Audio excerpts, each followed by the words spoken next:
जय श्री कृष्ण। आप सभी का हमारे YouTube चैनल पर हार्दिक स्वागत है। आज की इस वीडियो में आप सभी जानेंगे माघ शुक्ल पक्ष की एकादशी का क्या नाम है, इसकी सही तारीख क्या है, इसकी पूजा विधि क्या है, इस व्रत की क्या महिमा है, इस व्रत के नियम क्या हैं और साथ ही जानेंगे इस दिन के शुभ मुहूर्तों के बारे में। तो आइए जानते हैं।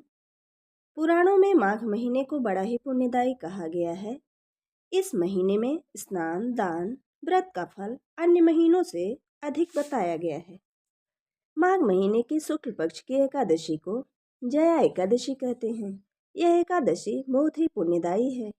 इस एकादशी का व्रत करने से व्यक्ति को नीच यौन से मुक्ति मिलती है। पद्म पुराण के अनुसार भगवान श्री कृष्ण ने युधिष्ठिर को एकादशी तिथि का महत्व बताते हुए कहा है कि जया एकादशी प्राणी के इस जन्म एवं पूर्व जन्म के समस्त पापों का नाश करने वाली उत्तम तिथि है। इतना ही नहीं, यह ब्रह्म हत्या जैसे जघन्य पाप तथा पिशाचत्व का भी विनाश करने वाली है। शास्त्रों के अनुसार इस एकादशी का व्रत करने से प्राणी को कभी भी पिशाच योनि या प्रेत योनि में नहीं जाना पड़ता और मृत्यु के बाद भी मोक्ष की प्राप्ति होती है। धार्मिक मान्यता है कि जिसने जया एकादशी का व्रत किया है, उसने सब प्रकार के दान दे दिए और संपूर्ण यज्ञों का अनुष्ठान कर लिया। इस व्रत को करने से व्रती को अग्निष्ठोम यज्ञ का फल प्राप्त होता है। यह भी मान्यता है कि जो साधक इस व्रत को पूरे श्रद्धा भाव से करता है, उसे भूत प्रेत और पिशाच योनि की यातनाएं नहीं झेलनी पड़ती। अब आइए जानते हैं इसकी पूजा विधि।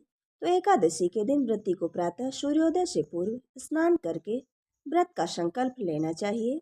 साधक को इस दिन सात्विक रहकर भगवान विष्णु की मूर्ति को शंख के जल से ओम नमो भगवते वासुदेवाय मंत्र का उच्चारण करते हुए स्नान आदि कराकर वस्त्र, चंदन, जनेऊ, गंध, अक्षत, पुष्प, तिल, धूप, दीप, नैवेद्य, ऋतुफल, पान, नारियल आदि अर्पित करके कपूर से आरती उतारनी चाहिए। इस प्रकार से भगवान का षोडशोपचार विधि से पूजन करना चाहिए।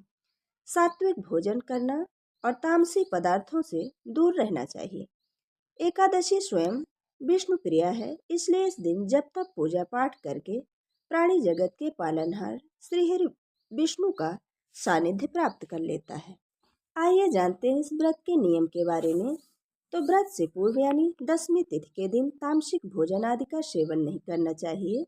इस दिन तुलसी दल से श्रीहरि का पूजन करें, लेकिन तुलसी एक दिन पहले ही तोड़कर रख लें। व्रत के दिन भोजन में चावल का सेवन नहीं करना चाहिए। व्रत करने वाले व्यक्ति को क्रोध एवं दूसरों की बुराई करने से बचना चाहिए। किसी के बारे में कुछ भी गलत बोलना और सोचना बिल्कुल ही गलत है। व्रत रखने वालों को व्रत वाले दिन नाखून, बाल, दाढ़ी आदि नहीं कटवाने चाहिए एवं स्त्रियों को इस दिन बाल नहीं धोने चाहिए। अब आइए जानते हैं कि साल 2025 में माघ शुक्ल पक्ष जया एकादशी कब है।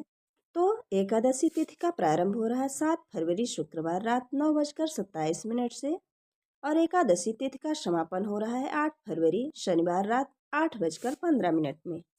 इसलिए इस बार साल 2025 में माघ शुक्ल पक्ष की जया एकादशी का व्रत रखा जाएगा 8 फरवरी 2025 दिन शनिवार को। इस दिन के शुभ मुहूर्त रहेंगे ब्रह्म मुहूर्त सुबह 5:30 से लेकर 6:18 तक, सूर्योदय सुबह 7:07 से लेकर सूर्यास्त शाम 6:14 में होगा। प्रातः काल की पूजा का शुभ मुहूर्त है 5:47 से लेकर 7:05 तक और शाम की पूजा का शुभ मुहूर्त है 6:06 से लेकर 7:24 तक। इस दिन राहु काल का समय रहेगा सुबह 9 बजे से 10:30 तक और भद्रा का संयोग इस दिन है सुबह 8:48 से रात 8:15 तक। अब आइए जानते हैं कि द्वादशी तिथि कब से प्रारंभ होगी। तो द्वादशी तिथि का शुभारंभ हो रहा है 8 फरवरी शनिवार रात 8:16 से और द्वादशी तिथि का समापन होगा 9 फरवरी रविवार शाम 7:25 में। द्वादशी तिथि के मुहूर्त हैं सुबह सूर्योदय होगा 7:06 में और सूर्यास्त शाम 6:15 में। इस दिन ब्रह्म मुहूर्त का समय रहेगा सुबह 59 से लेकर 6:17 तक।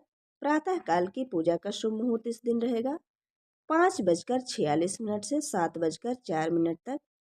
अभिजीत मुहूर्त दोपहर 12:13 से लेकर 12:58 तक। इस दिन त्रिपुष्कर योग भी लग रहा है, जिसका मुहूर्त है शाम 5:53 से लेकर 7:25 तक। अमृत काल का समय रहेगा सुबह 7:58 से लेकर 9:34 तक। और इस दिन राहु काल का समय रहेगा शाम 4:30 से लेकर 6 बजे तक। अब आइए जानते हैं एकादशी तिथि के पारण मुहूर्त के बारे में। तो पारण का मुहूर्त है 9 फरवरी 2025 दिन रविवार सुबह 7:07 से लेकर 8:55 तक।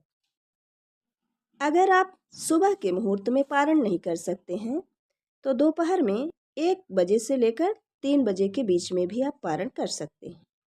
एकादशी के दिन अपनी मनोवृत्ति को भी सात्विक रखना चाहिए। व्रती को ब्रह्मचर्य का पालन करना चाहिए। रात्रि के समय हो सके तो श्रीहरि के नाम का ही भजन कीर्तन करना चाहिए। फिर द्वादशी के दिन किसी पात्र ब्राह्मण अथवा जरूरतमंद को भोजन कराकर अपनी क्षमता के अनुसार दान दक्षिणा देकर व्रत का पारण करना चाहिए। एकादशी व्रत के दिन भगवान को जिन भी चीज़ों का हम भोग लगाएं तो इस चीज़ का हमें विशेष ध्यान रखना चाहिए कि भोग में लगाई जाने वाली सभी वस्तुएं सात्विक होनी चाहिए। भगवान विष्णु के भोग में तुलसी को जरूर शामिल करना चाहिए। ऐसा माना जाता है कि बिना तुलसी के भगवान विष्णु भोग ग्रहण नहीं करते हैं। इस पावन दिवस में भगवान विष्णु के साथ साथ माता लक्ष्मी की पूजा भी अवश्य करनी चाहिए।